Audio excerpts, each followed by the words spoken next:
আগামীকালকে যেই সম্মেলন অনুষ্ঠিত হবে এটা আমাদের বহুল প্রত্যাশিত সম্মেলন। 2010 সালের পরে আমরা এই ধরনের কোনো বড় সমাবেশ, কোনো সম্মেলন করতে পারি নাই।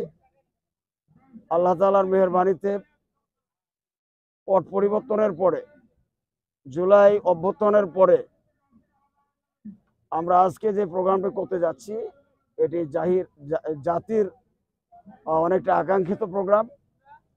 এখানে আমাদের আমির জামাত প্রধান অতিথি হিসাবে জাতির উদ্দেশ্যে মূল্যবান বক্তব্য রাখবেন। আগামী দিনে আমরা কি করতে চাই, বাংলাদেশ জামাত ইসলামের ভূমিকা কি হবে, আমরা সেই কথাগুলো আমাদের আমির জামাতের বক্তব্য থেকে পেয়ে যাব। তিনি গোটা জাতির উদ্দেশ্যে জাতির সংস্কার সহ আগামী নির্বাচনের মাধ্যমে জাতির কাছে কি আশা করেন এবং কি আহ্বান করবেন সেটি তিনি বলবেন।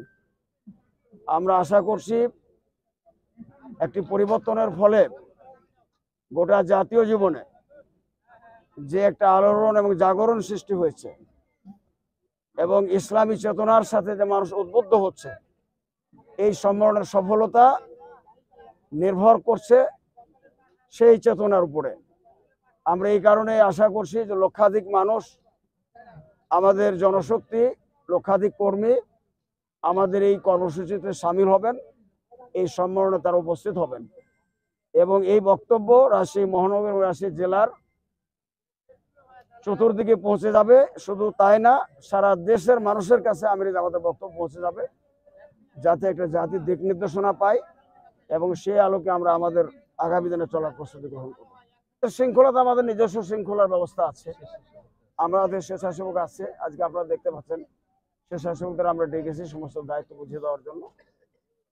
সরকারিভাবেও তাদের প্রতি তাদের যে দায়িত্ব সেটা তারা পালন করবেন। আমরা আশা করছি আমাদের এই দায়িত্ব পালনের জন্য আমাদের স্বেচ্ছাসেবক বাহিনী, আমাদের কর্মীরা যথেষ্ট। আল্লাহ তাআলার সাহায্য আছে, আল্লাহ সাহায্য করবেন।